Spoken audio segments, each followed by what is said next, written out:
Bonjour à tous, voici une petite vidéo pour vous aider à rattraper le cours du mardi 4 mai. Alors, on a commencé une nouvelle séquence aujourd'hui en classe. Donc cette séquence, c'est la séquence 5, la critique sociale dans l'école des femmes de Molière. Cela signifie que nous allons étudier une œuvre intégrale, une pièce de théâtre qui s'appelle L'école des femmes, écrite par Molière au XVIIe siècle. Et donc on va s'intéresser plus particulièrement à ce qu'on appelle la critique sociale, c'est-à-dire la manière dont on critique la société pour en montrer les défauts, les travers. Donc cette séquence s'inscrit dans la thématique du programme Dénoncer les travers de la société, et le genre littéraire que nous allons étudier plus particulièrement est le théâtre. Tout au long de cette séquence, nous allons nous demander quels sont justement ces travers, ces défauts que Molière veut dénoncer dans l'école des femmes.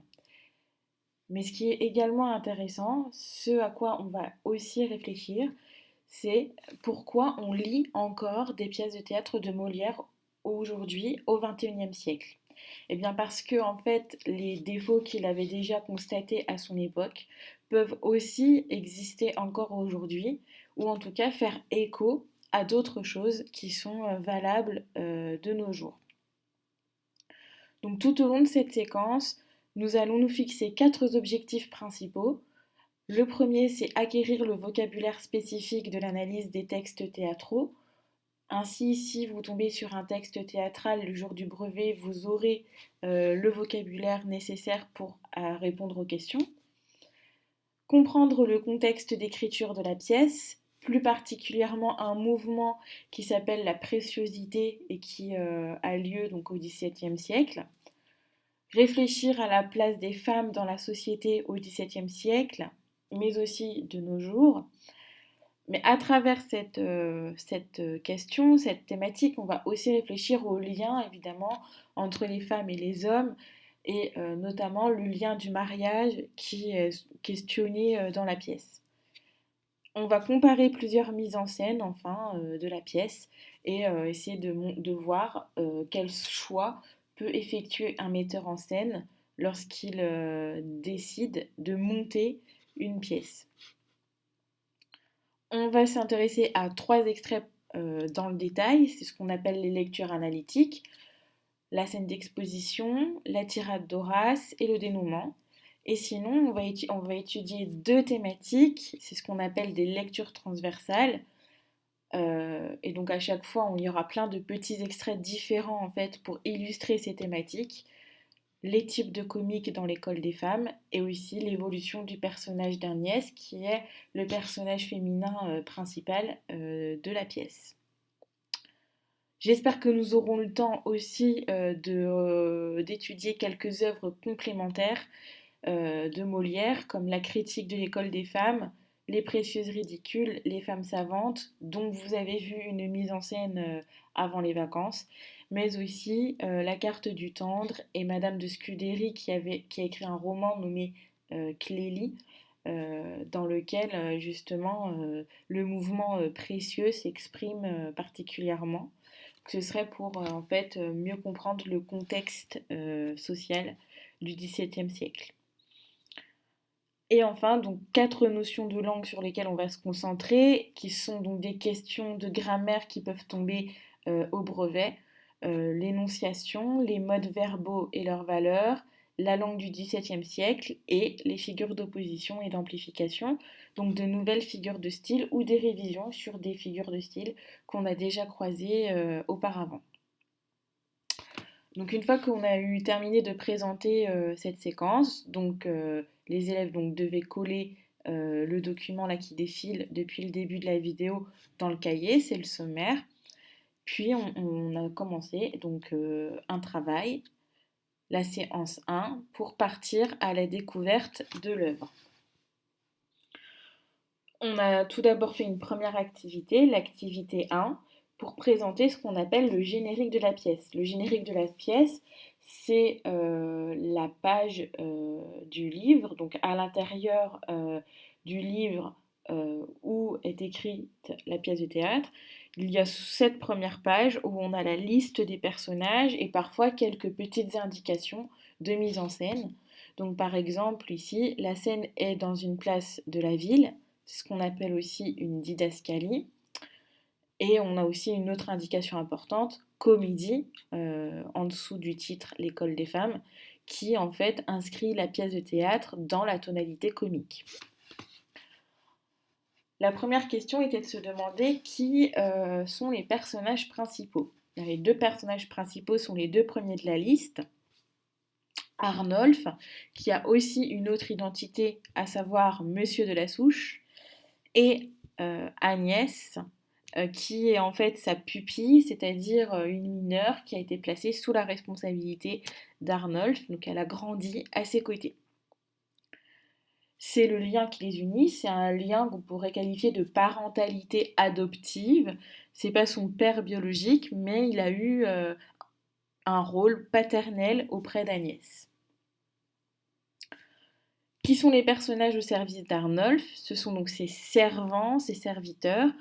Donc on a Alain, un paysan, dit-on valet d'Arnolphe, et Georgette, paysanne, servante d'Arnolphe.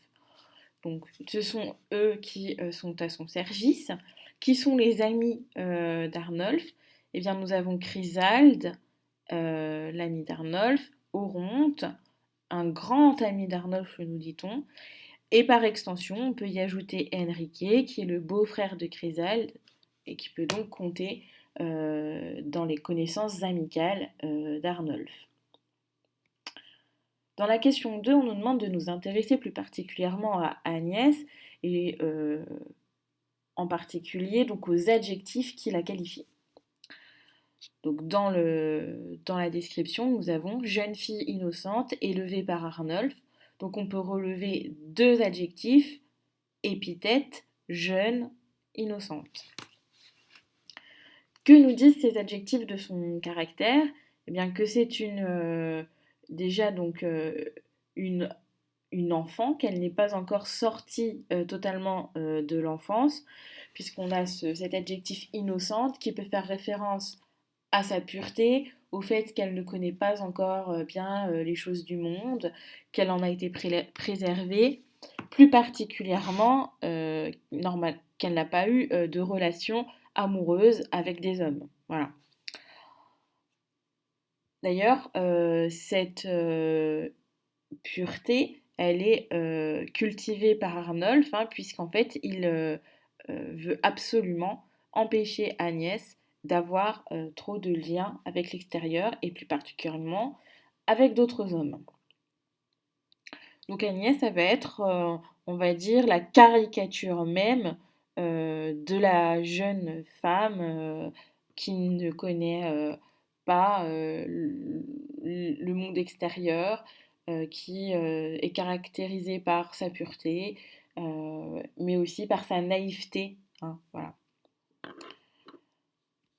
Que sait-on d'Horace? En quoi cette information est-elle contradictoire avec ce que nous savons d'Agnès? Donc on sait que Horace est l'amant d'Agnès. Donc le mot amant au XVIIe siècle signifie aimer quelqu'un et être aimé en retour par cette personne. Donc ça signifie que Horace aime Agnès et que Agnès aime Horace. C'est contradictoire, c'est-à-dire que c'est étonnant, c'est inattendu, c'est paradoxal, avec la description d'Agnès comme une fille naïve, qui ne connaît rien au monde, qui est pure, voilà. Alors si ils sont amants, s'ils s'aiment, c'est qu'elle n'est pas si innocente que ça. Voilà. Donc c'est ça qui peut être contradictoire dans les informations qu'on a. Donc pour le schéma, vous pouvez faire une carte mentale en mettant donc Arnolphe au centre en fait du schéma et ensuite essayer de répartir les personnages autour d'Arnolphe selon les liens qu'ils ont avec lui ou les uns avec les autres. Donc ensuite, on a travaillé sur des couvertures de livres, donc différentes couvertures de l'École des femmes de Molière, différentes éditions en fait du même livre. puisque en fait c'est un grand classique, c'est une pièce de théâtre qui est étudiée par nombre de collégiens et de lycéens. Donc on a de nombreuses éditions qui proposent à chaque fois le même texte, mais pas mis en forme de la même manière. Donc première question, quel personnage apparaît sur chaque couverture? Donc c'est un personnage féminin, voilà, qui apparaît à chaque fois. Donc par déduction, on peut se dire que c'est Agnès puisque c'était le personnage principal de la pièce. Donc à chaque fois, le personnage féminin que vous voyez ici sur les couvertures est Agnès. Alors, si on regarde chacune de ces couvertures, on va pouvoir deviner des traits de son caractère à chaque fois. Donc, par exemple, si on regarde la première couverture, on remarque que Agnès est dans une cage dorée, donc elle est enfermée. Elle a bon, de quoi dessiner, écrire, mais de quoi lire puisqu'elle est assise sur une pile de livres. Elle a le regard fixé vers l'extérieur de la cage. Donc ça nous indique qu'elle se sent en fait prisonnière de sa situation. Euh, on peut former l'hypothèse que c'est Arnolphe, son tuteur, qui l'empêche de sortir, qui lui interdit plein de choses, par exemple, mais qu'elle rêve de s'évader, comme le montre son attrait pour l'art, que ce soit peinture ou littérature, représentée par les livres. On a aussi des oiseaux qui sont dans la cage et qui peuvent justement faire écho à son désir de liberté, à sa curiosité pour le monde extérieur. La naïveté d'Agnès est représentée par son teint blanc et sa robe également blanche.